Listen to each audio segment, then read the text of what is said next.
Bapa di surga, kami mohon roh kebenaran sekali lagi memimpin kami untuk kami memahami tentang pribadi dan karya Roh Kudus.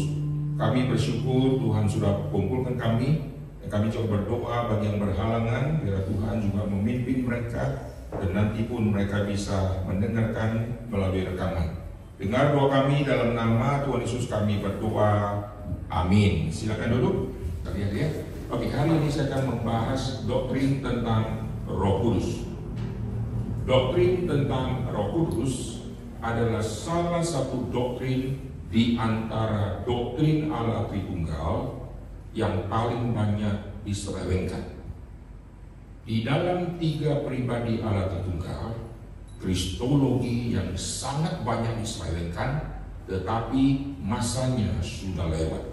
Maka muncullah konsili untuk mentegakkan kristologi yang benar. Dari dulu orang hantamnya kristologi. Kenapa? Yesus kok bisa Allah, kok bisa manusia? Maka serang pribadi Yesus. Yesus mana mungkin manusia disebut Allah? Allah kok jadi manusia? Tidak mungkin. Yesus yang mati kok bangkit naik ke surga? Tidak mungkin. Kelahirannya diserang, pribadinya diserang, lahir dari keturunan perempuan juga diserang, disalibkan bukan dia tapi Yudas Iskariot, kematiannya diserang, kebangkitannya Yesus bangkit. Ini pura-pura. Jadi pura-pura mati, pura-pura bangkit. Ini semua pribadi Yesus diserang habis-habisan di dalam sejarah. Maka penegakan doktrin muncul di konsili-konsili.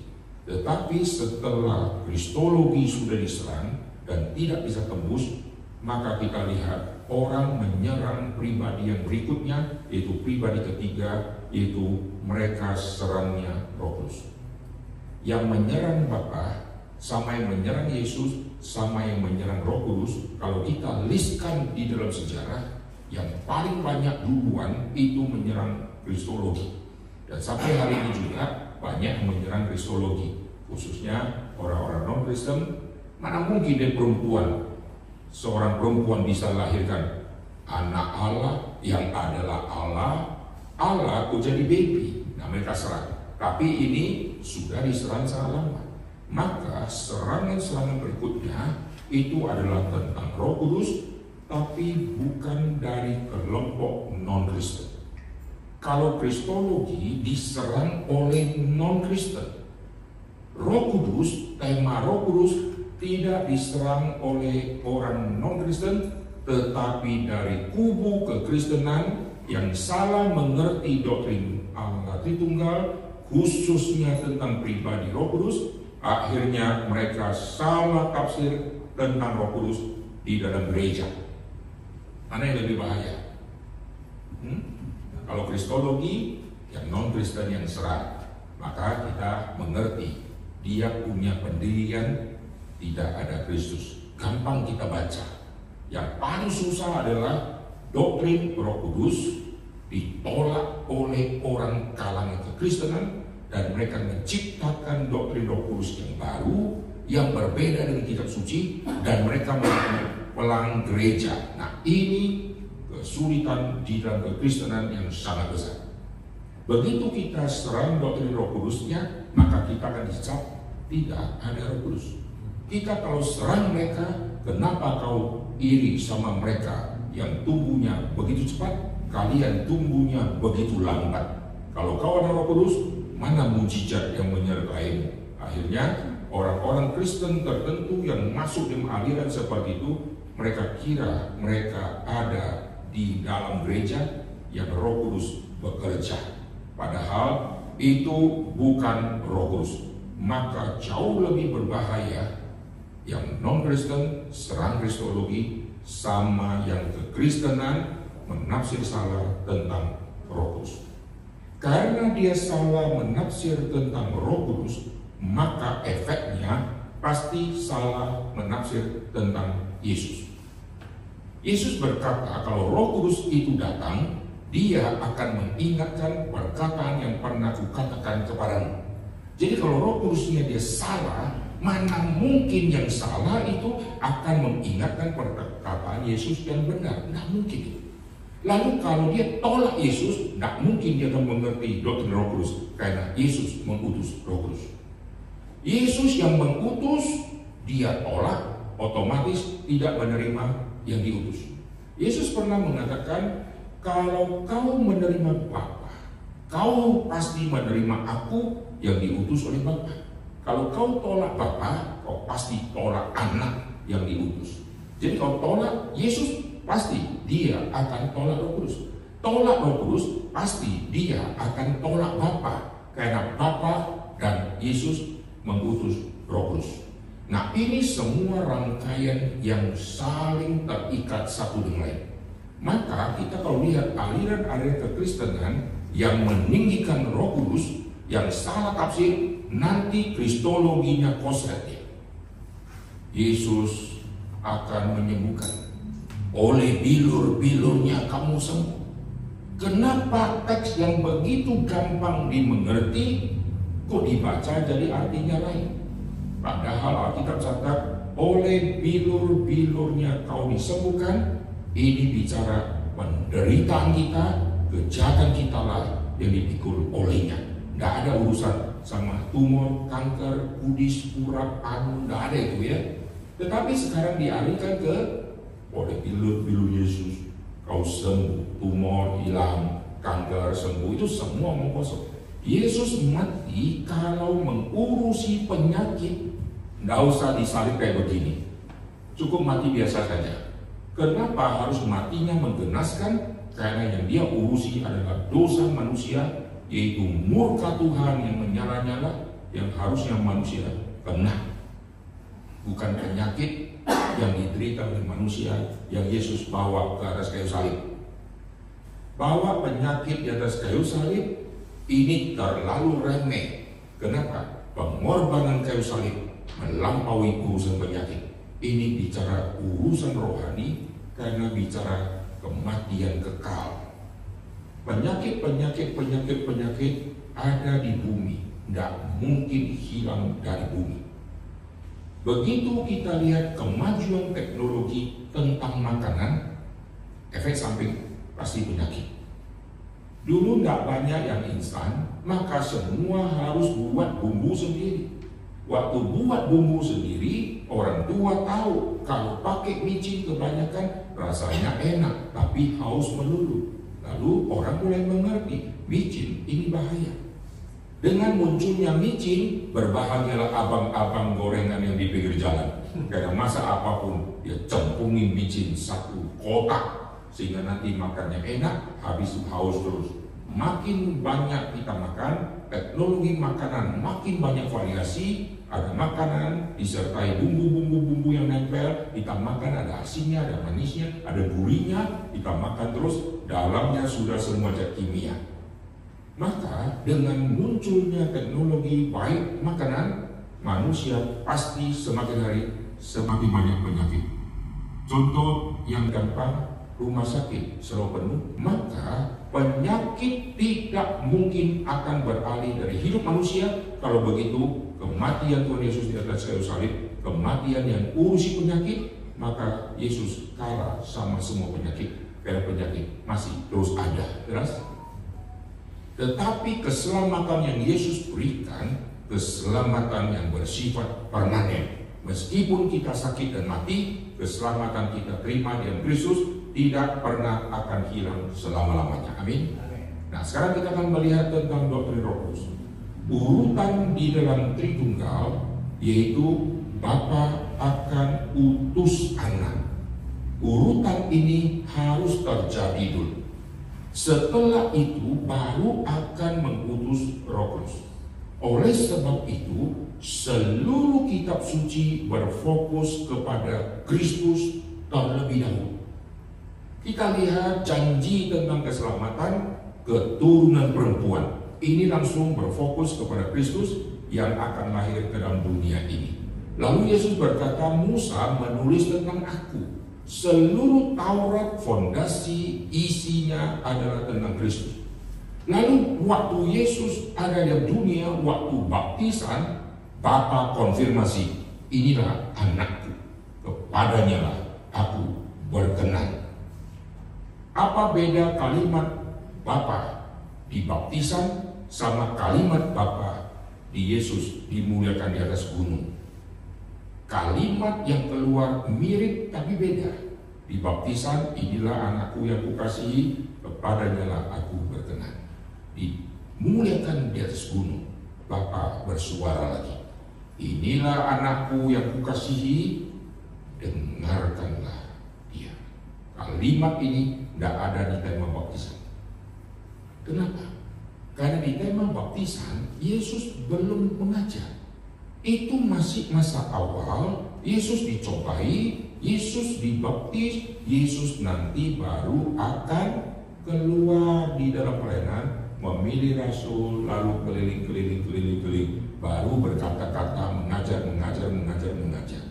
Tetapi di Matius pasal ke-17, Yesus dimuliakan di atas gunung, dengarkanlah dia. Karena Yesus bicara tentang kematian dan kebangkitan dia yang sesuai dengan kitab suci. Rasul nggak mau dengar, Bapa konfirmasi, ini orangnya, dengarkan dia. Berarti seluruh kitab suci yang menulis tentang Kristus dan seluruh kitab suci yang adalah firman, dengarkanlah firman dan dengarkanlah sang firman, yaitu Yesus. Maka kita lihat Bapa waktu kirim Yesus, kunci mengerti Bapa adalah mengerti Yesus. Lalu urutan ini harus dilaksanakan dulu. Maka nanti Yesus datang ke dalam dunia. Nah, peralihan antara Yesus datang ke dalam dunia inkarnasi sama sebelum ini ada hal penting yang terjadi. Yesus waktu inkarnasi jelas lahir di palungan, tinggal di bumi jelas. Roh Kudus diberikan di hari Pentakosta jelas. Tetapi sebelum Roh Kudus turun di Pentakosta, apa yang terjadi? Sebelum Yesus inkarnasi, apa yang terjadi? Nah, ini semua mengandung rahasia, yaitu memahami Tritunggal di dalam PL. Yesus waktu belum inkarnasi sudah ada di PL belum? Yesus belum lahir ke dunia, Yesus sudah ada di PL belum? Belum. Sudah. Roh Kudus belum turun di hari Pentakosta. Roh Kudus sudah ada di PL belum? Belum. Bapa tidak pernah turun inkarnasi, tidak pernah turun di Pentakosta. Bapa ada di PL, ada di PB tidak?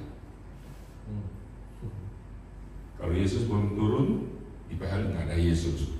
Kalau Roh Kudus belum turun, di PL nggak ada Yesus. Bapa tidak pernah inkarnasi, tidak pernah turun di Pentakosta. Berarti Bapa ada di PL, ada di PB tidak? Itu saya. Allah adalah Allah yang roh adanya. Allah ada di surga tidak? Ada. Allah ada di neraka tidak? Wah, susah ya. Siapa yang bilang Allah ada di neraka? Nggak berani ya, takut menghina Tuhan ya. Allah ada di surga, enggak? Wah, langsung amin ya. Sekarang polisi ada di kantor polisi, betul? Polisi ada di penjara tidak? Harus ada. Kalau polisi tidak di penjara, orang penjara buat retret ya. Hari ini bebas, nggak ada borgol karena nggak ada polisi di sini. Justru polisi harus tinggal di dalam penjara, maka lapas-lapas banyak orang yang jaga. Tapi dia di dalam bukan sebagai tahanan, dia yang menjaga. Neraka pasti ada Tuhan. Tuhan maha hadir. Tidak mungkin ada satu tempat yang Tuhan tidak bisa masuk. Kalau Tuhan tidak bisa masuk, setan merajalela di situ. Dia bentuk kerajaannya dan Tuhan mau masuk ke kepanasan. Tuhan pasti ada. Tetapi Tuhan pemegang kuasa tertinggi dan Tuhan ada di mana-mana. Sekarang Tuhan ada di PL tidak? Pasti ada. Tuhan ada di PB tidak? Pasti ada. Sekarang Yesus sudah naik ke surga, Roh Kudus sudah turun, lalu semua Allah Tritunggal, Bapa, Anak, dan Roh Kudus ada di surga. Sekarang ada di zaman ini enggak ya? Kehadiran Tuhan ada di mana-mana. Maka muncul kitab Mazmur, kemanakah aku dapat pergi menjauhmu, Rohmu yang Tuhan? Kemanakah aku dapat pergi menjauhi Rohmu yang Tuhan? Ya Tuhan. Berarti tidak mungkin bisa lari. Berarti Roh Tuhan ada di mana-mana. Aku naik ke gunung tinggi, ada di situ. Aku kemana-mana ada. Bahkan yang dunia orang mati pun Tuhan ada di sana. Tidak bisa kita kabur kemana-mana. Jelas? Nah sekarang kita kembali. Kalau begitu, Yesus ada di PL tidak? Ada. Tapi Yesus yang ada di PL, di manakah mencatat tentang Tuhan Yesus? Inilah yang disebut yang teologi teofani. Tuhan menampakkan diri, memakai wujud yang terlihat. Setiap kali muncul Tuhan yang menampakkan diri di PL dalam wujud yang terlihat, pasti nanti memakai wujud laki-laki. Nah, saya tidak bahas panjangnya. Saya pernah bahas 4 kali seminar tentang malaikat Tuhan yang M besar. Malaikat Tuhan yang M besar ini adalah Yesus yang muncul di dalam perjanjian lama. Lalu malaikat ini kalau sudah selesai misi, lalu malaikat ini akan naik ke surga. Kenapa? Karena belum inkarnasi. Kalau inkarnasi itu tinggal diam bersama-sama dengan umatnya, dan dia menjadi manusia melalui jalur kelahiran, lalu besar, lalu nanti sampai dewasa, sampai umur 30 mengikuti semua aturan daripada Taurat. Galatia 4 ayat 4, ketika tiba waktunya dan setelah genap waktunya, maka Yesus lahir dan Yesus tunduk kepada Taurat. Kenapa? Karena lahir sebagai orang Yahudi. Kalau dia lahir sebagai orang Cina, tidak usah tunduk Taurat karena ada hubungan. Tetapi sebagai orang Yahudi dia harus tunduk kepada Taurat. Maka Yesus disunat. Karena Yahudi, maka Yesus tidak boleh mengajar umur 13, umur 14 tidak boleh. Karena hukum di dalam Yahudi, orang itu baru boleh melayani dan mengajar itu umur 30 tahun. Maka waktu baca kitab Lukas muncul kalimat, setelah tiba waktunya Yesus berumur 30 tahun. Itulah saatnya Yesus mulai keluar, dan 33,5 tahun umurnya Tuhan Yesus. Berarti masanya cuma 3,5 tahun. Dan dia harus kejar semua, selesaikan semua. Karena Yahudi. Karena Yahudi, maka setelah mati harus ikuti semua aturan pemakaman orang Yahudi. Kalau Yesus orang Cina, disembayangi dengan cara orang Tionghoa nanti ya. Lalu ada apa? Ada keluarga yang datang, lalu nanti tidak boleh pakai baju merah kan? Karena tradisi Chinese. Masa orang mati lu pakai baju merah? Tapi saya pernah memimpin kepada pergabungan, semua pakai baju merah. Mejanya juga merah. Karena mereka anggap sukacita. Karena keluarga yang sudah percaya Tuhan Yesus sudah kembali ke Tuhan, dia sukacita. Tapi jangan coba-coba kalau orang yang mati agama Buddha sudah datang pakai baju merah, tas merah, sepatu merah, langsung dianggap lu menghina lu ya. Ini lagi berduka, semua pakai baju kabung, baju putih, baju hitam, rambut tidak disisir, lu sisiran, lipstiknya merahnya mencolok, tas handbagnya merah, semua merah. Wah, dianggap orang ini tidak tahu diri ya. Karena apa? Karena kebudayaan Chinese. Setelah kau pergi ke kebudayaan yang lain, saudara lihat beda lagi. Maka karena Yesus dilahirkan ke dalam kebudayaan Yahudi, dia tunduk kepada Taurat. Lalu Yesus harus belajar Taurat tidak? Harus. Umur 5 tahun dia pasti belajar Taurat. Maka karena dia sudah belajar Taurat, umur 12 dia dicatat. Itulah saatnya orang Yahudi disebut orang dewasa. Dan orang dewasa di Yahudi umur 12 atau umur 13. Dan mereka akan dites oleh ahli ulama, oleh pemimpin-pemimpin agama untuk membuktikan dia menguasai atau tidak. Maka di bait Allah, Yesus yang berumur 12 tahun mengkagetkan alim ulama karena dia bersoal jawab. Mereka kaget, pinter kali. Mereka heran, tidak pernah ketemu anak yang masih muda menguasai kitab suci seperti Tuhan Yesus. Dan mereka heran-heran. Padahal hari Yesus membuat mereka heran. Yesus cocok jadi pengkhotbah di bait Allah. Tapi tidak boleh dia khotbah dan mengajar, harus tunggu 30 tahun. Maka nanti dia ikut orang tuanya ke Nazaret, langsung sepi, tidak pernah catat apa yang Yesus lakukan. 14 tahun, 15 tahun, 16 tahun, semua tidak catat apapun yang Yesus kerjakan. Karena Yesus pasti melakukan hal-hal seperti manusia biasa, karena harus menunggu umur 30. Begitu sudah umur 30, Yesus terus keliling. Tidak pernah dicatat Yesus pulang ke rumah istirahat 1 minggu untuk pulihkan energinya. Tidak ada itu. Di dalam bermisi, terus bermisi. Sudah pergi jauh, dia tidak balik ke rumah untuk istirahat. Dia pergi ke Bukit Zaitun, dia tidur di situ. Karena besoknya dia akan bermisi lagi di situ. Karena dia mengerti misi harus selesai. Dan 33,5 tahun diakhiri dengan hari Paskah. Dan hari Paskah itu tidak boleh Yesus lewat, karena dia harus mati di situ. Dan tidak boleh kecepatan dia mati, harus pas di hari Paskah. Susah tidak? Oh susah. Maka Yesus punya rute, dia mengerti. Kalau kita tanya Tuhan Yesus, hari Senin kamu kemana? Hari Selasa kemana? Wah, secara tidak tertulis semua sudah dijadwalkan. Dan dia mengatur semua rute-rute untuk selesai semua. Maka di salib dia berkata sudah selesai. Kalau kita belum selesai, gitu kan? Siapa yang berani bilang sudah selesai? Jawab aja tidak punya, lalu menganggap sudah selesai. Apalagi ada ayat berkabungan, aku telah mencapai garis akhir. Jangan pakai ayat itu ya. Ayat itu cocok untuk Paulus dan cocok untuk kita. Karena kita mulai pun belum, sudah sampai garis akhir. Itu ibarat ya pertandingan lari.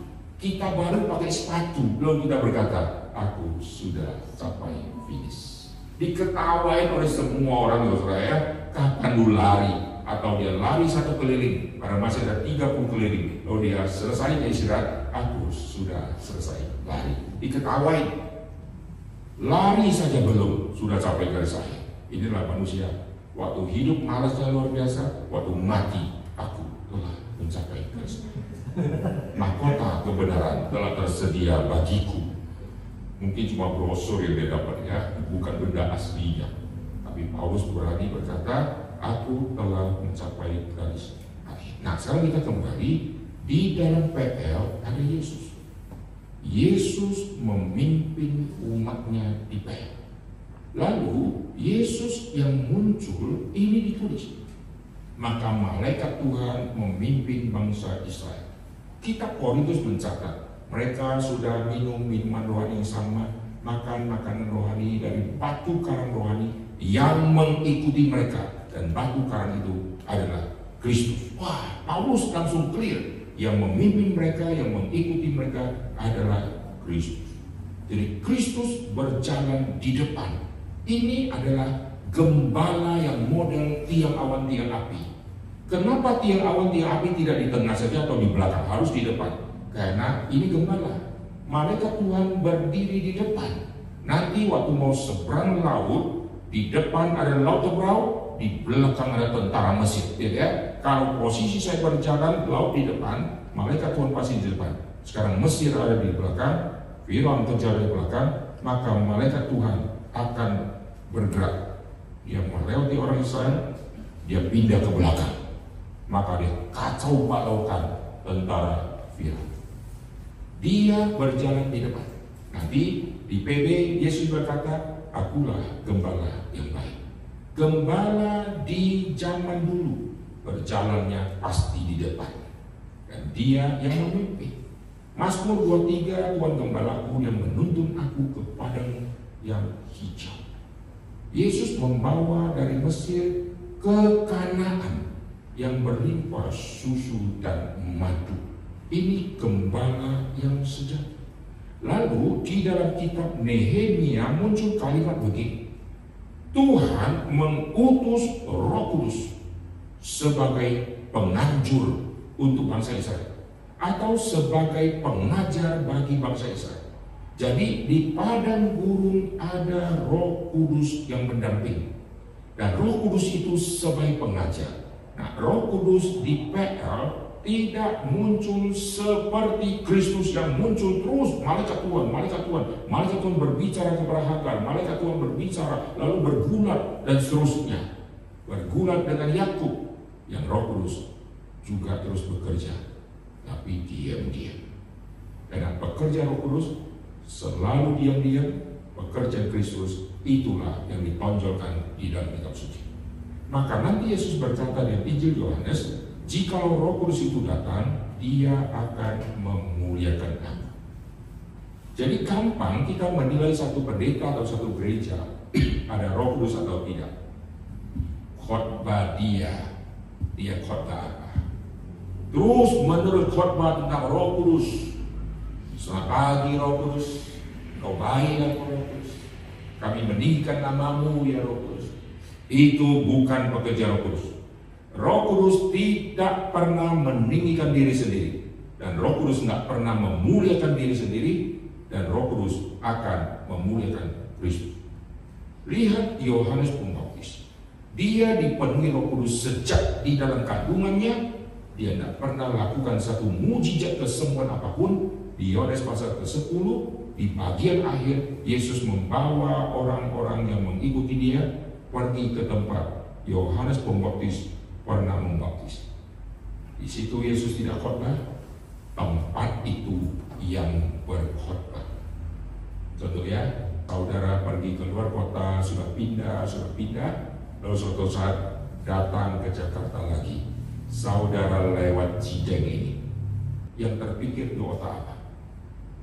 Disitulah dulu pernah ada pengkhotbah ini, pernah kami dengar firman, disitulah kami mengerti doktrin ini, doktrin itu. Tempat selalu berbicara. Saudara pacaran 5 kali sudah putus, pacarannya di Jakarta. Semua tempat yang saudara pernah duduk makan sama pacar akan berbicara. Sekarang ya, 5 pacar sudah putus, bawa pacar ke 6. Bawa ke Ciputra ya, bawa ke Citraland. Lewat misalnya ya, ada Pizza Hut, dia kursi depan dulu sama pacar pertama.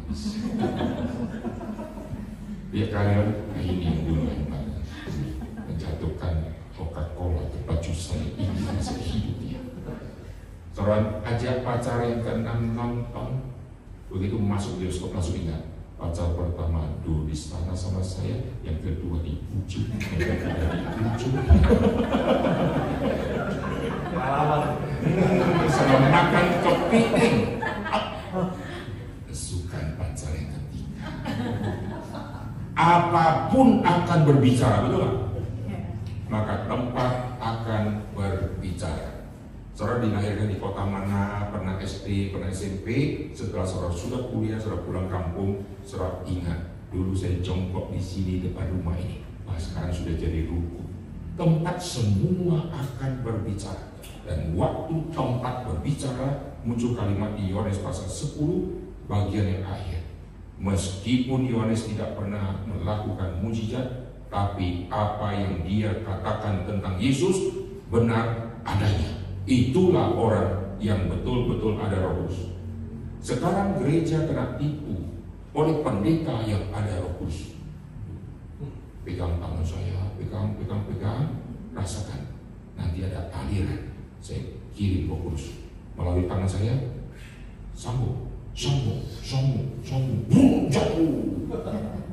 Itu semua pekerjaan setan yang orang Kristen tidak sadar. Nah, ini tantangan ke Kristen yang sangat besar, karena bukan dilawan oleh orang non-Kristen seperti dilawan kristologi, tetapi diajarkan oleh yang katanya orang Kristen dan menipu semua jemaat. Lalu jemaat yang sudah berdiri ditumbangkan oleh dia dengan angin pada tumbangnya palsu. Coba direkam, diperbesar, diperlambat, kelihatan dia jatuh dulu. Dengan ramainya orang berdiri, kalau satu jatuh, yang kedua jatuh, pasti semua akan kena. Dan semua benar dia jatuh duluan daripada gua ditumbangin orang. Dan perhatikan mereka yang jatuh. Dulu waktu Benny Hinn jatuhkan orang, ada ibu-ibu yang jatuh sebelum di shoot terekam, dia rapikan roknya dulu. Lucu ya, dirapikan dulu. Lucunya minta, kalau itu pekerja Roh Kudus, biar saya jatuh ke belakang dengan tenang, kenapa mesti ditahan dari belakang? Kalau tidak ditahan, bocor kepala. Kenapa? Mesti ada bantuan yang menopang dia. Betulkah Roh Kudus menjatuhkan orang ke belakang? Tidak pernah. Di Taman Getsemani, siapa yang tahu sakit? Yesus, orang Nazaret. Akulah dia. Mereka langsung kaget luar biasa. Karena lihat Yesus. Sekarang dipenuhi Roh Kudus, jatuh ke belakang. Tidak ada. Di dalam Alkitab, orang yang melihat kemuliaan Tuhan selalu dia rebah, bukan ke belakang, tapi sujud menyembah ke depan dia, dan ke belakang. Ini sekarang penipuan sudah gila-gilaan, dan lihat gereja seperti itu dipenuhi anak-anak muda. Kuasa apa di balik yang berjubah rohani dan berjubah agama? Itu pasti ada kuasa yang bukan kuasa Tuhan. Tak pernah Tuhan memakai cara seperti itu untuk membuat orang sampai seolah-olah haus akan firman, pada sampai ke sana bukan firman sejati yang mereka dengar. Mereka tidak bicara tentang teologi yang mereka nyanyikan, nyanyian hura-hura yang mereka khotbahkan, semua iming-iming teologi sukses. Hanya pendetanya yang makin hari makin kaya. Menipu dengan apa? Menipu dengan firman. Mereka memutar balikan firman lalu mendapatkan kekayaan. Betulkah ada Roh Kudus? Roh Kudus kalau ada, dia akan memuliakan aku. Maka sampai hari ini, betulkah kalau kita menjalankan perintah Tuhan, kita pasti harus miskin? Tidak. Lalu kalau kita kaya, berarti ada Roh Kudus? Tidak. Sampai hari ini, dia terus berdiri khotbah di lapangan, kena jemur, kena hujan. Apakah dia seorang hamba Tuhan yang tidak ada Roh Kudus? Dia ada Roh Kudus. Karena semua khotbahnya cuma tidak enak didengar. Bertobatlah, mengapa kau binasa? Mana ada, datanglah yang sakit disembuhkan. Oh, ada artis-artis ibu kota yang nyanyi. Tidak ada itu. Artis tidak ada bagian untuk naik di atas panggungnya Pak Tom. Malah disuruh turun nanti, jelek kali suara kau. Gitu kan? Pak Tom orang yang melihat Tuhan, dan waktu Tuhan berkati, dia tidak pakai untuk diri. Dia dirikan museum, dia dirikan konser hall, dia dirikan gereja, dan semua cabang-cabang gereja kalau mau bangun, dia yang pimpin, dia sendiri tulis janji iman untuk bayar dengan uang dia sendiri. Ini Pak Tom sampai hari. Dan semua yang kukerjakan ini dari Tuhan, maka aku bisa gunakan untuk pekerjaan Tuhan. Oke, sekarang kita kembali ya. Maka kalau saudara menilai orang dipenuhi Roh Kudus, gampang sekali. Lihat semua khotbah dia. Khotbah dia meninggikan Kristus atau tidak, atau meninggikan Roh Kudus. Kalau khotbahnya terus meninggikan Roh Kudus, itu bukan Roh Kudus. Jika Roh Kudus datang, dia akan mengingatkan semua perkataan yang pernah kukatakan. Berarti Injil. Roh Kudus kalau datang, dia akan memuliakan aku. Itu tugas dari Roh Kudus. Maka kita lihat, karena Roh Kudus adalah pribadi Allah Tritunggal yang bekerja. Roh Kudus waktu bekerja, nanti muncul sebutan-sebutan untuk dirinya. Sebutan-sebutan itu mewakili dia punya kerja. dia punya karya. Kenapa saya disebut supir? Artinya pasti berurusan dengan mobil, betul? Nggak mungkin saya disebut supir padahal saya guru les. Saya disebut guru les pasti ada hubungan dengan mata pelajaran. Saya pianis, begitu sebut pianis pasti hubungan dengan piano. Nggak mungkin pianis hubungannya dengan drum. Wih, hebat sekali pianis ini. Gimana? Dia mainnya apa? Gebuk drum. Nggak ada hubungan. Ini siapa? Tukang taman. Pasti langsung bicara tentang ahli kelola taman. Dia pilot, pasti bicara pesawat terbang. Nggak ada pilot hubungan dengan naik skuter. Nggak ada itu ya. Sekarang Roh Kudus waktu bekerja muncul sebutan-sebutan. Allah Tritunggal, Bapa, Anak, dan Roh Kudus, sebutan untuk tiga pribadi ini, baik kepada Bapa, kepada Anak, kepada Roh Kudus, yang paling banyak sebutan untuk tiga pribadi ini adalah kepada Yesus. Kenapa? Karena pusat dari semua. Roh Kudus punya sebutan banyak benar. Sekarang kita sebutan untuk kita paling berapa banyak sih? Coba sebut. Suami orang, coba apa lagi? Supir anak-anak, bapak anak-anak, karyawan, direktur karyawan, apa lagi? Coba. Semua sebutan kita pada gunanya sebetulnya ya. Kenapa? Karena semua orang juga punya sebutan itu. Kalau saya ayah, yang lain juga ayah gitu kan. Sebutan saya apa? Seorang supir, yang lain juga banyak supir. Sebutan saya apa? Pendeta, banyak pendeta. Semua sebutan kita sebetulnya tidak ada yang signifikan.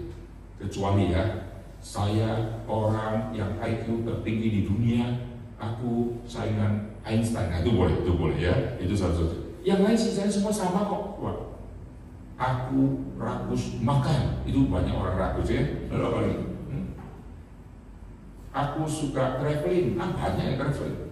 Aku suka hiking, sederhana. Itu sampah semua, karena itu hobi. Lalu apa lagi? Hampir tidak ada. Tapi dia sebutan Tuhan Yesus. Akulah gembala yang baik. Berani kita berkata Tuhan karyawan, akulah bos yang baik. Semua karyawan langsung buka pesan doa di belakang. Tuhan ampuni sudah korupsi begitu banyak masih ada bos yang terbaik.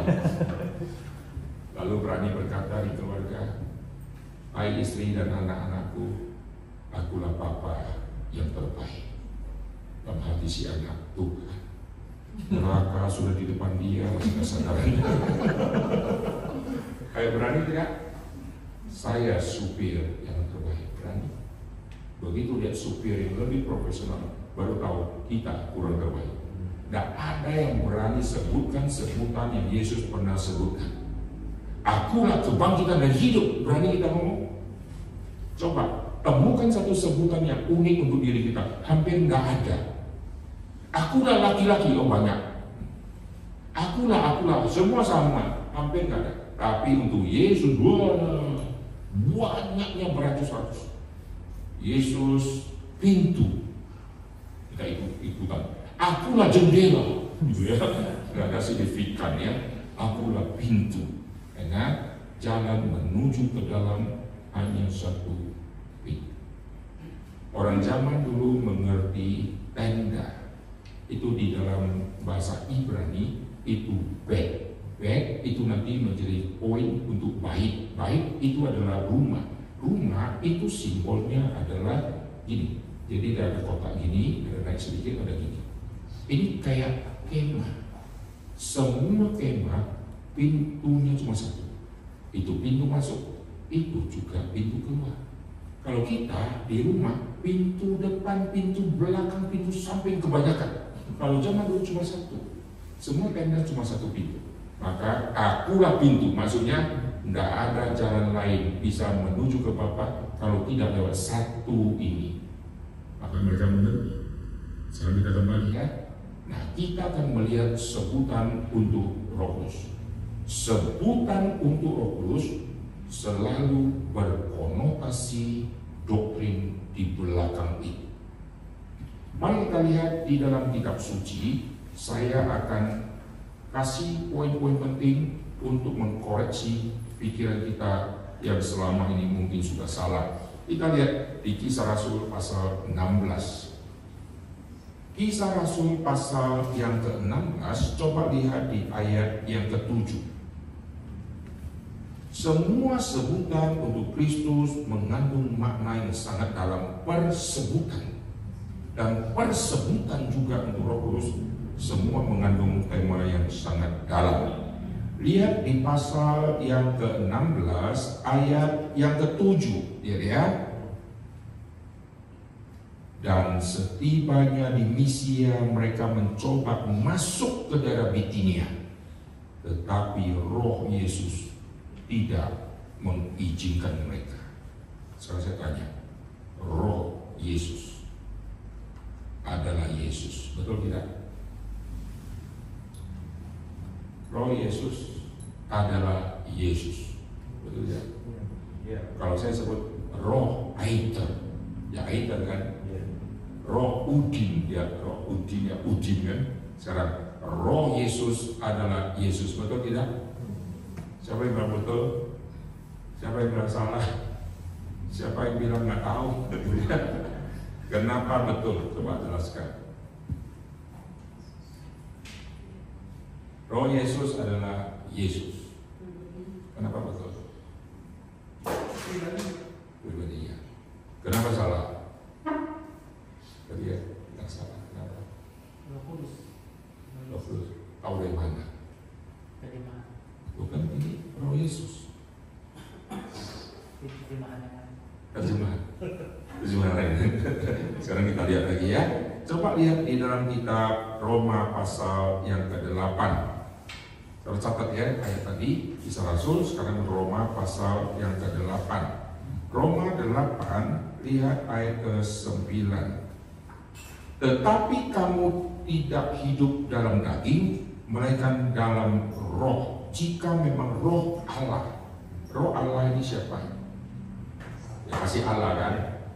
Allah yang mana? Ada Bapa, ada Anak, ada Roh Kudus. Ini siapa ini? Roh Allah. Roh Kudus. Roh Allah? Roh Kudus. Roh Kudus. Gitu. Oke, sekarang lanjut.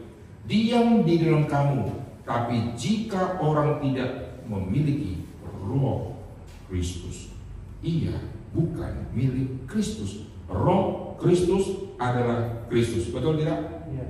Siapa yang bilang betul? Siapa yang bilang salah? Enggak sih, rencananya ada lainnya. Susah ya? Jadi sudah muncul sebutan Roh Yesus, lalu Roh Kristus, Roh Allah. Sekarang kita akan lihat di Filipi pasal yang pertama. Tambah bingung kita ya. Filipi pasal yang pertama ayat ke-19. Karena aku tahu bahwa kesudahan semuanya ini ialah keselamatanku oleh doamu dan pertolongan Roh Yesus Kristus. Nah, siapa ini? Yesus Kristus, betul nggak? Siapa yang bilang betul? Gampang ya. Lihat ini langsung ya, Roh Yesus Yesus, Roh Kristus Kristus, Roh Yesus Kristus, berarti Yesus Kristus. Nah, sekarang ada yang agak susah sih. Mari kita lihat kitab Galatia. Ini semua sebutan bukan kurang kerjaan gitu ya. Aku kasih variasi biar lebih banyak variasi itu sebutan-sebutan. Tidak. Galatia pasal 4 ayat yang ke-6. Dan karena kamu adalah anak, maka Allah telah menyuruh Roh Anaknya ke dalam hati kita yang berseru, ya Aba, ya Bapa. Roh Anaknya ini adalah Yesus, betul tidak? Ya. Ini juga adalah Kristus, betul? Betul. Ini juga adalah Roh Kudus yang disebut Yesus Kristus. Berarti ini Roh Kudus atau Yesus Kristus? Atau Roh Kudus sama dengan Yesus Kristus? Iya, itu Roh Kudus sama dengan Yesus Kristus. Roh Kudus sama dengan Yesus Kristus. Tiga pribadi Allah Tritunggal, Bapa, Anak, dan Roh Kudus tidak pernah tertukar-tukar. Bapa ya Bapa, Anak ya Anak, Roh Kudus ya Roh Kudus. Karena 3 pribadi. Maka kalau Roh Kudus adalah Yesus Kristus, itu pasti salah. Karena beda. Anak pertama adalah anak kedua juga adalah anak ketiga. Orang kacau balau. Kalau 3 anak, anak 1, anak 2, anak 3. Ya, yang 1 ya 1, yang 2 ya 2, yang 3 ya 3. Yang 2 bukan 1, yang 1 bukan 3. Jelas ya? Jadi Roh Kudus pasti bukan Yesus. Sekarang kalau Roh Anaknya berarti Yesus. Iya kan anaknya. Anaknya ya, gampang ya. Oke. Sekarang untuk menjawab ini, mari kita lihat doktrin tentang pengutusan. Lihat di Yohanes pasal 14. Semua lihat di Yohanes pasal ke-14 di ayat 26. Yohanes 14 di ayat 26. Tetapi penghibur yaitu Roh Kudus. Nah, ini siapa ini? Wah, ini apa? Haleluya ya, kembali ya. Penghibur yaitu Roh Kudus yang akan diutus oleh Bapa. Jadi yang utus Roh Kudus siapa? Bapa. Bapa. Oke. Dalam namaku, Dialah yang akan mengajarkan segala sesuatu kepadamu dan akan mengingatkan kamu akan semua yang telah kukatakan kepadamu. Jadi yang utus Roh Kudus siapa? Bapa. Oke, sekarang kita lihat pasal 15 ayatnya sama ya, di 26. Jikalau penghibur yang akan kuutus, siapa yang utus? Ku ini siapa? Yesus. Ku utus dari Bapa. Berarti yang ku ini pasti Yesus. Tadi Bapa utus, Yesus juga utus. Ini tema yang sederhana yang kita baca, tapi ini menyebabkan perpecahan di dalam gereja, khususnya siapa yang utus Roh Kudus. Ada yang pegang Bapa yang utus Roh Kudus, bukan Yesus. Ada yang pegang Bapa dan Yesus mengutus Roh Kudus. Hanya dari tema ini gereja pecah. Gereja Timur kah atau gereja Barat kah, mereka punya konsep yang berbeda-beda dari tema ini. Padahal sudah begitu jelas. Yang utus Roh Kudus siapa? Bapa. Yang utus Roh Kudus siapa? Yesus. Berarti Bapa dan Yesus mengutus Roh Kudus. Jelas? Oleh sebab itu, Roh Kudus waktu muncul di dalam kitab suci, atribut yang menjelaskan tentang Roh Kudus, selain dia adalah Roh yang kudus, selain dia penghibur, dia disebut Roh Yesus. Roh Yesus adalah Roh Kudus. Dengar ya, Roh Yesus adalah Roh Kudus, Roh Kristus adalah Roh Kudus juga. Roh Yesus Kristus adalah Roh Kudus juga. Roh Anaknya adalah Roh Kudus. Kenapa? Karena doktrin pengutusan. Kenapa dia disebut Roh Yesus? Karena Yesuslah yang mengutus dia. Kenapa disebut Roh Kristus? Karena Kristus mengutus Roh Kudus. Kenapa disebut Roh Yesus Kristus? Karena Yesus Kristus yang mengutus dia. Kenapa disebut Roh Anak? Anak berarti Yesus, Anaknya berarti Bapa. Jelas? Bapa dan Anak mengutus Roh Kudus. Anak itu Yesus. Anaknya, nya itu bicara dengan Bapa. Jadi Bapa dan Anak itulah yang di dalam kata Anaknya, Roh Anaknya, yaitu Bapa dengan Anak. Kenapa Roh Anaknya? Karena Bapa dan Anak mengutus Roh Kudus. Jadi Roh Kudus datang, dia meninggikan yang mengutus. Yang mengutus adalah Kristus. Maka dia bawa kita untuk menerima Kristus. Waktu kita dengar khotbah, Roh Kudus bekerja. Maka muncul dalam kitab suci, saat kau dengarkan firman, jangan keraskan hatimu. Roh Kudus bisik-bisik di dalam. Kau sudah dengarkan? terimalah. Yang dia katakan itu betul. Yesus Juru Selamat.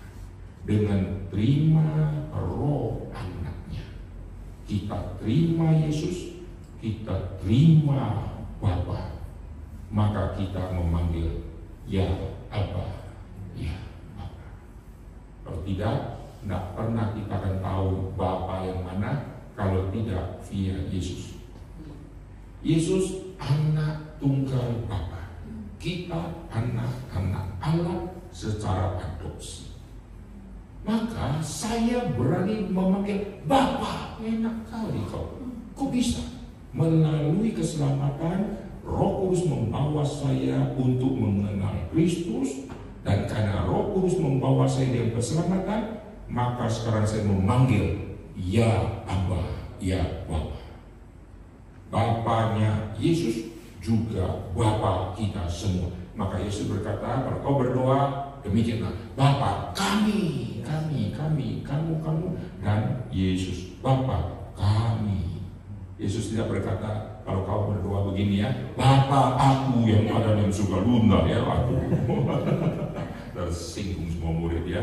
Atau Bapa kalian yang ada di surga. Dari Bapa Yesus siapa ya? Masa Bapa kalian? Bapa kami yang ada di dalam surga. Yesus menempatkan dirinya dengan semua manusia yang berdoa kepada Bapa. Kalau berdoa begini, Bapa kami yang ada di dalam surga. Yesus pernah mengatakan, Bapakku bekerja sampai hari ini dan aku pun bekerja. Dan Yesus terus melayani. Yang dikerjakan Bapa, Yesus juga terus kerjakan. Aku dan Bapa adalah satu. Jelas ya? Jadi sebutan untuk Roh Yesus, Roh Kristus, Roh Kudus, kenapa tidak pukul rata saja semua sebut Roh Kudus selesai? Roh Kudus juga adalah Roh Allah, karena Roh ini pribadinya adalah Allah. Saya punya roh manusia. Saya adalah manusia, maka roh di dalam adalah roh pemberian dari Tuhan yang menghembuskan nafas. Maka karena nafas ini sementara dari Tuhan, waktu saya mati saya harus balikin sama Dia. Tapi Roh Kudus adalah Allah yang kekal, tidak usah balik-balik ke siapa-siapapun, karena memang Dia adalah Roh Kudus dan Allah adalah Roh. Saya bisa disebut makhluk roh karena Tuhan menghembuskan roh yang hidup.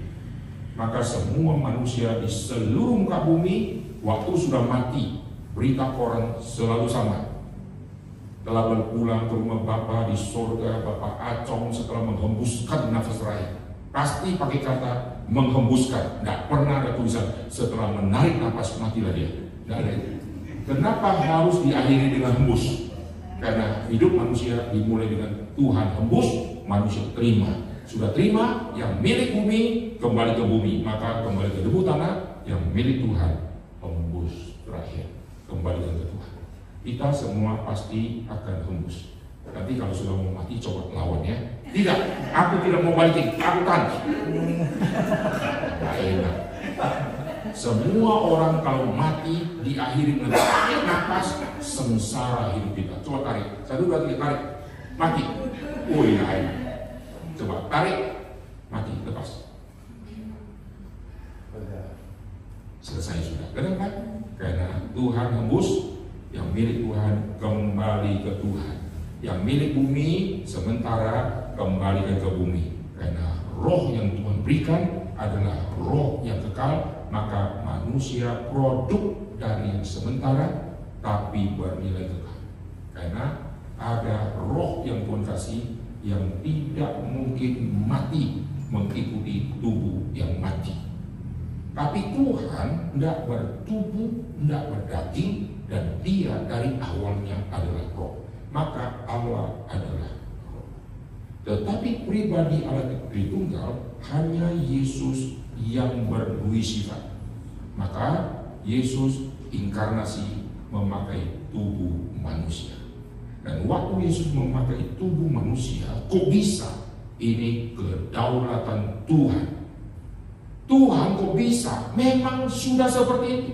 Kalau sudah seperti itu, nggak usah tanya, kok bisa? Contoh, angin kok bisa bertiup? Sudah bertiup, selesai sudah. Loh, kita berdebat sampai maghrib gitu ya. Kenapa angin bertiup? Kok bisa? Kok bisa? Kok bisa? Siapa yang bisa setia? Kok bisa? Kenapa ombak?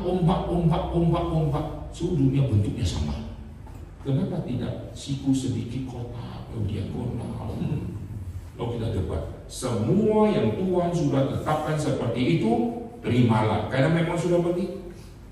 Kenapa matahari kok tidak segitiga saja? Sama segitiga siku-siku. Kok bentuknya kayak gitu? Ya sudah kayak begitu, terimalah sudah. Gitu kan? Sekarang kita makan dengan sendok. Sebelum makan kita diskusi dan berantem lempar-lempar. Kenapa sendok modelnya gini? Kalau kita debat setengah mati, hanya minum dan makan dengan sendok, berantem tak selesai-selesai. Kalau model duit, terimalah. Kalau lu tidak puas, ciptalah sendok yang mukanya gepek. Silakan ambil buah, jatuh semua. Kalau sudah seperti terimalah. Kenapa pohon daunnya hijau? Silakan lu buat. Kalau ada yang warna-warni, buatlah satu. Sudah hijau itu anugerah Tuhan. Tuhan kasih hijau di mata manusia sehat. Tuhan sudah taruh semua. Ada air, ada angin, ada pohon, ada binatang. Kenapa ya binatang? Ada jantan, ada betina. Coba kalau ada yang kencok. Ya buatlah satu. Sudah serigala. Sini kan buat satu. Nggak usah didebat. Waktu dia buat ini, itu binatang kencok. Semua yang sudah ada kita selalu terima. Kalian beli mobil baru, pernah berantem nggak sama showroom? Kenapa moncongnya kayak begini? Mestinya moncongnya di belakang tuh harus tegak lurus. Yang showroom bilang, lu mau beli nggak mau ya udah pulang atau debat panjang.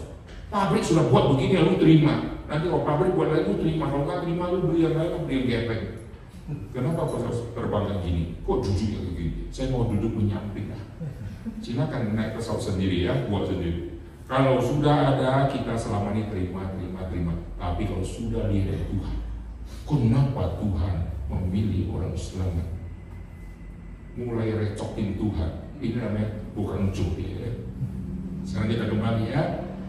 Roh Kudus juga disebut roh kemuliaan. Mari kita lihat di dalam kitab Petrus. Roh Kudus disebut roh kemuliaan di 1 Petrus di pasal yang keempat. Berarti setiap kesebutan ada makna. Kenapa dikali itu diganti menjadi roh kemuliaan? Tidak pakai roh kebenaran, pakai roh kemuliaan. Di 1 Petrus di pasal yang keempat, kita akan melihat di ayat ke-14. Berbahagialah kamu jikalau kamu dinista karena nama Kristus, sebab roh kemuliaan yaitu roh Allah. Berarti roh kemuliaan bukan Bapa kemuliaan gitu ya. Roh kemuliaan bukan si kemuliaan. Roh kemuliaan itulah Roh Kudus. Roh Yesus bukan Yesus. Roh Kristus bukan Kristus. Itu adalah Roh Kudus. Jadi roh kemuliaan bukan Bapa kemuliaannya. Bukan orang yang namanya kemuliaan. Roh kemuliaan itu adalah Roh Kudus. Kenapa dipakai roh kemuliaan? Karena tanpa melalui penderitaan tidak mungkin ada kemuliaan. Kitab Petrus itu kitab yang ditulis untuk menghibur orang yang sedang dia penderitaan yang sangat-sangat berat. Maka di tema penderitaan itu muncul kalimat roh kemuliaan. Setelah lewat penderitaan, kamu akan menerima kemuliaan Tuhan. Yesus harus menuju ke Golgota. Barulah ada kemuliaan yang Yesus terima. Semua orang yang melayani kalau buang Golgota, tidak mungkin dapat mulia dari Tuhan. Semua orang harus masuk dalam penderitaan, dan saat di dalam penderitaan ada roh penghibur yang menghibur, ada roh kemuliaan yang akan meninggikan kita setelah lewat dan lulus dari semua penderitaan. Maka nanti setelah semua hidup kita berakhir, kita sudah lewati semua penderitaan melayani Tuhan Yesus, kita akan dapat kemuliaan yang tertinggi waktu kita ketemu sama Tuhan di sana. Semua prajurit-prajurit tentara di dunia yang pergi berperang sangat lama melawan musuh yang hebat, lalu semua bagian besar sudah mati, sisa 1-2 orang yang selamat dan pulang. Sama yang tidak ikut berperang, tunggu giliran tapi belum berperang. Nanti waktu pemberian kehormatan medali diberikan kepada siapa? Kepada yang tidur-tiduran, nonton drakor di barak, atau kepada yang pulang mungkin kaki sudah hilang satu karena kena bom. Di satu YouTube atau di IG saya lupa ya, karena saya kalau buka suka loncat sini loncat sana. Ada satu tentara yang mantan tentara karena dulu kakinya bagus, lalu kakinya kena bom, lalu hilang satu dan dia pakai kaki palsu. Lalu di tempat tertentu ada yang boleh masuk kalau dia petinggi, yang bukan petinggi nggak boleh masuk. Dan tentara yang kakinya putus, saya lupa dia masuk ke mana, saya lupa. Dia datang dan penjaga waktu lihat dia mau larang dia, tapi tahu dia adalah mantan tentara yang pergi berperang lalu kakinya putus. Maka penjaga bukakan pintu itu khusus untuk dia dan keluarganya boleh masuk. Itu penghargaan, meskipun sudah tidak perang, tapi luka atau putusnya kaki dia memberikan satu pesan, ini prajurit yang berkorban dan sekarang tidak mungkin jadi tentara lagi, maka dia mau masuk, kita dahulukan. Kemudian selalu diberikan kepada yang sudah berjeri lelah. Di kantor diumumkan karyawan berprestasi, keterangan yang rakus, yang makan paling banyak, yang tak mau cuci piring gitu, yang selalu datang paling telat. Jam kantor masuk jam 8, pulang jam 5. Dia datang jam 5 kurang 5, pulang jam 5 kurang 1. Karyawan teladan gitu. Langsung dipecat dia. Nanti semua nama yang muncul pasti dia paling rajin. Sales diumumkan. Sales yang sekarang misalnya sales yang terkenal di bulan ini identik dengan apa? Omsetnya paling banyak, kilometer motornya paling jauh, dia naik motor dari sini sampai Surabaya misalnya, lalu dia tawarin produk sampai ke pabrik-pabrik dan omset perusahaan naik dan komisi dia juga naik, maka diumumkanlah inilah sales terbaik bulan ini. Lalu sales yang lain semua berpacu untuk lebih giat, atau semua sales lemes. Dia dulu yang giat, kami makan tidur, gitu. Makan tidur langsung dipecat. Semua anak kita ada 5 anak, nanti kita akan uji anak yang paling rajin atau yang paling malas. Ini anak bangun jam 2, sudah bangun cari makan, harus makan tidur lagi. Setiap bulan kayak begitu. Lalu kita bilang, hai anak-anak, kumpullah. Papa mau memberikan hadiah besar, penghargaan kepada yang makan dan tidur. Tidak mungkin kita lakukan. Kita akan berkata, anak yang paling rajin, yang sudah berjeri lelah, sekarang sini, Papa sudah belikan kamu, misalnya baju kah, jaket kah, pasti penghargaan kita kasih kepada yang lebih banyak berjeri lelah. Tidak mungkin tidak. Oleh sebab itu, Tuhan memberikan kemuliaan, memberikan penghormatan, membuat nama orang itu masyhur karena ada penderitaan yang dia harus lewati. Sekarang banyak Tuhan tidak mau menderita. Udah tidak mau menderita, mau nama besar, tidak mungkin. Semua orang yang bernama besar di dunia, lihat di masa dulunya, setengah mati dia berjuang. Dan dunia tidak akan merubah penghargaan itu. Tetapi orang yang tidak bekerja giat, lalu sekarang dihormati seolah-olah dia lebih giat, nanti Tuhan bongkar kepalsuan dia. Sekarang seluruh orang menghina dia. Tidak melewati kesengsaraan penderitaan, langsung naik ke posisi mulia, minta semua memuliakan dia. Tunggu waktunya Tuhan permalukan. Maka saudara kalau lihat karyawan-karyawan yang sudah susah-susah dari awal, orang itulah yang kalian harus kasih kemuliaan. Jangan anak saudara yang makan, tidur, main game langsung dinaikkan menjadi kepala sales. Gak ngerti cara tawarkan barang. Waktu pimpin rapat sales, dia dipermalukan oleh semua sales karena gak ngerti tapi menduduki posisi. Kasih anak kita sales dulu, dia dihina-hina sama satpam, diusir sama satpam, kena hujan, kena petir. Begitu dia memimpin satu perusahaan, dia mengerti kesusahan sales dan dia memahami kenapa produk kali ini susah laku, karena karena susah. Hamba Tuhan juga sama. Kuliah cari yang paling enak, 3 bulan lulus. Mau jadi hamba Tuhan apa? Kuliah udah beratnya luar biasa, melayani ketemu singa-singa dalam gereja. Kalau dia terus bertahan, nanti dia jadi hamba Tuhan yang kuat di masa depan. Karena dia sudah lewati semua, maka kelak Tuhan kasih kemuliaan kepada orang seperti ini. Oke? Nah sekarang kita kembali ya.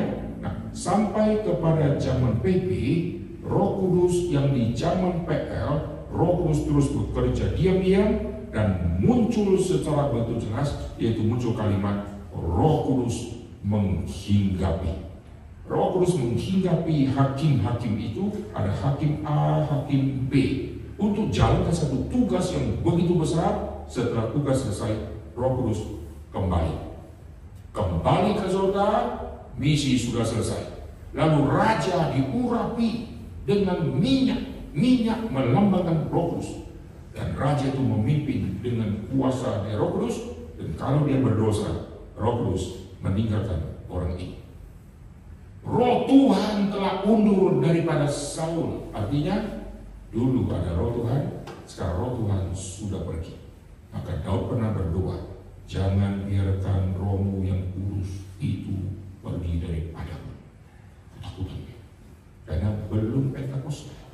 Nanti sudah Pentakosta, Roh Kudus dicurahkan selama-lamanya, tidak pernah kembali lagi.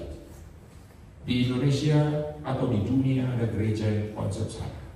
Setiap kali mau masuk Pentakosta, 10 hari sebelum Pentakosta, gereja berdoa minta Roh Kudus turun. Boleh tidak? Itu doktrinnya salah. Kenapa? Roh Kudus sudah turun. Tidak mungkin dia sudah turun, dia naik lagi. Tahun depan kita doa supaya dia turun lagi. Sedang naik turun. Tidak ada itu. Roh Kudus sudah turun selama-lamanya, dan dia akan menyertai kamu selama-lamanya. Terus minta 10 hari sebelum Pentakosta. Ini gereja-gereja di Indonesia masih banyak lakukan kesalahan doktrinal ini dan tidak dikoreksi, dan terus lakukan. Kita berdoa, doa puasa untuk menanti Roh Kudus turun. Nanti waktu hari Pentakosta, puji Tuhan, sekarang Roh Kudus dicurahkan. Kalau menunggu Roh Kudus turun, harus berpuasa. Nanti kalau Roh Kudus turun, berarti harus ada lidah-lidah yang seperti dia nyala api, supaya lidah-lidah itu harus turun. No? Lalu kalau Roh Kudus turun, berarti ledakan penginjilan harus terjadi. Sekarang Roh Kudus sudah turun, ya selesai, mereka pakai Kentucky, mereka nonton film di kitchen. Roh Kudus sudah turun, kembali lagi bercocok tanam, menipu orang, lalu main macong, main kartu. Di zaman dulu Roh Kudus waktu turun, langsung meledakkan Injil. Petrus langsung berkhotbah, 3.000 orang berkhotbah. Di zaman sekarang Roh Kudus turun, nggak berani pergi, lalu kurung diri di rumah. Lucu ya? Dari tahun depan doa lagi biar Roh Kudus turun. Ini semua kesalahan mengerti tentang Roh Kudus yang dilakukan oleh gereja sampai hari ini. Kami di Reform tidak pernah doa menanti turunnya Roh Kudus, karena Roh Kudus sudah turun. Amin. Lalu kalau sudah salah mengerti Roh Kudus, lalu mereka untuk baca kitab suci, nanti banyak pekerja Roh Kudus yang mereka salah. Kesalahan yang sudah lama sampai hari ini, yaitu kesalahan apa? Bahasa lidah. Kisah Rasul pasal yang kedua ini bukan bahasa lidah seperti yang orang Kristen pakai di gereja mereka, khususnya karismatik. Mari kita lihat di Kisah Rasul pasal yang kedua. Di Kisah Rasul pasal yang kedua, mereka ambil ini menjadi tema bahasa lidah. Aduh, Alkitab sudah begitu jelas. Makanya kalau orang mata nggak terbuka, nggak ada Roh Kudus, nggak ngerti Kristus, nggak ngerti firman, nggak ngerti sang firman, ayat yang sudah begitu jelas, dia dari koster. Oke? Lihat di pasal yang kedua. Alkitab catat apa? Turunlah dari langit suatu bunyi seperti tiupan angin keras memenuhi seluruh rumah di mana mereka duduk. Tampaklah kepada mereka lidah-lidah seperti nyala api yang bertebaran dan hinggap pada mereka masing-masing. Maka penuhlah mereka dengan Roh Kudus, lalu mereka mulai berkata-kata dalam bahasa lain. Oke. Kata yang dipakai ini adalah jamak. Sekarang saya ngomong ya, saudara sekalian, saya akan khotbah dengan bahasa Indonesia. Kalimat saya benar tidak? Benar ya, tidak salah ya. Sekarang saya ganti. Terus saya khotbah dengan bahasa Indonesia. Benar nggak? Salah. Terus saya akan khotbah dalam bahasa Inggris. Saya akan khotbah dalam bahasa Inggris. Bahasa Inggris ada berapa sih? Itu ada bahasa Inggris gitu. Kalau bahasa lidah harus tunggal, bahasa Roh Kudus harus tunggal. Kalau jamak pasti bukan bahasa lidah. Kalau saya ngomong, saya berbahasa Indonesia, boleh tidak? Boleh dong. Lihat nada saya ya. Saya berbahasa Indonesia, boleh kan? Karena dua kata bahasa ada terpisah.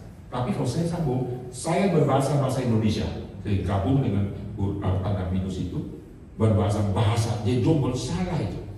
Perhatikan, mereka berbahasa. Berapa bahasa yang mereka pakai? Sangat banyak. Karena kira-kira ada 15 perwakilan dari seluruh dunia ada pada waktu itu, dan Roh Kudus memakai Petrus yang tidak bisa bahasa dari mereka, tapi waktu Petrus ngomong, mereka dengarnya dalam bahasa mereka. Zaman dulu orang susah memahami, maka Tuhan baik ya, Tuhan taruh kita di zaman ini. Zaman ini kita nggak sulit. Terserah di sini ada 15 orang jungkok yang tidak bisa bahasa Indonesia, tapi kita ketawa kok dia ketawa. Kita suruh baca ayat, kalau dia bisa baca ayat, karena dia pasang ada earphone. Di dalam kaca itu ada orang terjemahin. Selamat malam, Panan. Ada orang bisi-bisi itu dari situ pantul ke kita mulai baca Alkitab, dia buka Alkitab. Tahu dia. Karena ada orang ngomong. Kita kalau di zaman ini nggak heran kan? Zaman dulu terjadi Roh Kudus langsung mengubah kalimat daripada Petrus waktu didengar oleh orang dari Mesir, langsung berbahasa Mesir. Bisa tidak? Bisa. Lihat sidang PBB dari seluruh negara. Kok bisa ketawa yang sama-sama ya? Kayak semua pakai kuping. Ada orang jauh, makanya ngerti. Yang ini kasih saudara sekalian, yang ini Mandarin, yang ini Korea, semua bisa mengerti karena ada orang yang bicara itu, dia terjemahin. Kita sekarang mengerti, amin kan? Zaman dulu kalau Roh Kudus yang kerjakan, kenapa tidak mungkin? Itulah yang terjadi. Maka mereka heran, kok orang kampung ini loh, Galilea ini, orang Yahudi, kok bisa ngomong bahasa kita ya? Mereka heran. Mari kita lihat di Kisah Rasul pasal kedua. Maka penuhlah mereka dengan Roh Kudus. Ayat 4, mereka mulai berkata-kata dalam bahasa lain seperti yang diberikan oleh Roh itu kepada mereka untuk mengatakannya. Waktu itu di Yerusalem diam orang-orang Yahudi yang saleh dari segala bangsa di bawah kolong langit. Ketika turun dan berkerumun dan seterusnya, lihat kelompok orang-orang ini. Ayat ke-7, mereka semua tercengang-cengang, heran. Lihat ya, mereka respon begini. Bagaimana mungkin kita mendengar mereka berkata-kata dalam bahasa kita, bukan bahasa terus. Ini bahasa kita, berarti bahasa yang mereka ngerti. Jelas. Lihat bahasa lidah yang dipakai zaman sekarang, rekamlah bahasa lidah dia, transkrip. Tidak lebih dari 50 suku kata. Lihat buku Indonesia, EYD yang sudah disempurnakan, tebel. Lihat kamus tebel, kamus Roh Kudus 50 kata. Bolak-balik, haleluya.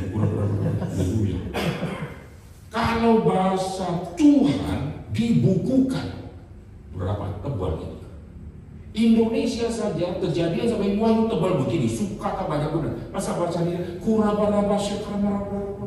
cuma begitu toh. Coba rekam transkrip, tidak lebih dari 50 suku kata. Sekarang bagaimana mungkin mereka bisa berkata-kata dalam bahasa kita sendiri? Sudah begitu jelas, tapi dimengerti pakai bahasa lidah. Lucu ya? Lalu diasumsi bahasa lidah itulah bahasa yang dipakai untuk kita komunikasi sama Tuhan. Setan pun tidak tahu, lu tidak tahu, setan tidak tahu, gua juga tidak tahu. Kalau gua tidak tahu, gua ngomong apa? Lalu sekarang saudara ya, saya setannya. Lalu kalian memakai bahasa yang aku tidak tahu. Emangnya setan tidak lihat kita ngomong sama istri? Saya lagi butuh beli satu mobil. Waktu kita berdoa pasti kebutuhan itu kita ngomong sama Tuhan. Masa kita ngomong sama istri pakai bahasa lidah, sama anak pakai bahasa lidah. Waktu ngomong sama anak pakai bahasa Indonesia, setan kan sudah dengar. Dia kan sudah tahu lu mau ngomong apa. Nggak mungkin setan tidak tahu kita mau ngomong apa, karena dia terus ikutin kita. Betul nggak? Bodoh kali si setan itu. Hanya dari kata-kata itu dia tidak lihat. Sekarang saya mendampingi satu orang Korea. Saya nggak bisa berbahasa Korea, tapi saya tahu dia lapar. Karena setiap hari saya sudah lihat ciri-ciri lapar, ciri-ciri dia minum, ciri harus kebaca kok, betul nggak? Soalnya anak saudara saya nggak bisa ngomong sama bayi, soal nangkap nadanya digigit nyamuk. Mau susu, jangan nadanya lain saja. Karena setiap hari bersama harus tahu, mencret, betul mencret, karena nadanya lain. Dia kasih kode-kode, nada tangisannya, nada teriaknya, ini mau ngapain, kita langsung tahu. Karena kita ibu, dia anak, setiap hari sudah bersama. Setan saksi mata sejarah, dia sudah tahu semua manusia di muka bumi ciri-cirinya kan. Nggak usah ngomong, dia sudah tahu mau ngomong ini. Mana mungkin setan kita bodohi? Kita kalau bicara sama Tuhan pakai bahasa lidah, nanti kau tidak ngerti, aku tidak ngerti, setan tidak ngerti. Lalu hanya Tuhan yang ngerti. Ingat, Alkitab katakan, nggak usah lu ngomong, Tuhan sudah tahu lu mau minta apa. Jadi lebih baik ngomong atau tidak ngomong. Sekarang saya tidak ngomong, Tuhan juga tahu. Lebih bagus daripada kurang. Setan tidak tahu. Ngapain gua ngomong? Kalau gua ngomong supaya Tuhan mengerti, setan tidak ngerti, gua ngomong. Mending gua diam juga, setan nggak tahu. Jadi Tuhan sudah tahu. Selesai kan? Jadi kalau betul-betul mau Tuhan mengerti, jangan ngomong. Kalau kita bilang apa yang kau minta, Tuhan sudah tahu semua. Itu nggak ada sesuatu yang Tuhan tidak tahu. Ya dia aja. Dia berpura-pura. Siapa yang belum bisa bahasa lidah, kalau doa tidak didengar, harus pakai bahasa itu. Kalau tidak didengar, berarti doa dalam hati harus pakai bahasa lidah dong. Aku. Nah, itulah kebodohan orang yang tidak mengerti kitab suci. Karena bersyukur Tuhan sudah pimpin dari awal sampai akhir, dan Tuhan memberkati pelayanan kami di gereja kami masing-masing di besok hari, dan Tuhan berikan kesegaran kepada kami di istirahat kami malam hari ini, supaya besok setiap kami bisa bangun dengan kekuatan yang baru, dan kami bisa mendengarkan firman dan beribadah bersama-sama orang-orang kudus Tuhan di dalam gereja kami. Kami berdoa untuk semua pembicara, semua sesi, yang terus akan disampaikan melalui wadah di tempat ini. Dan Tuhan pakai wadah ini untuk mempertumbuhkan iman rohani itu jemaat Tuhan, domba-domba Tuhan di tempat ini.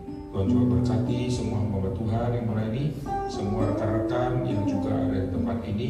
Tuhan berkati keluarga mereka, Tuhan berkati pekerjaan mereka. Terima kasih Tuhan, kiranya anugerah Tuhan turun atas kita untuk kita terus menjadi saksi Tuhan dari hari ini sampai selama-lamanya. Amin.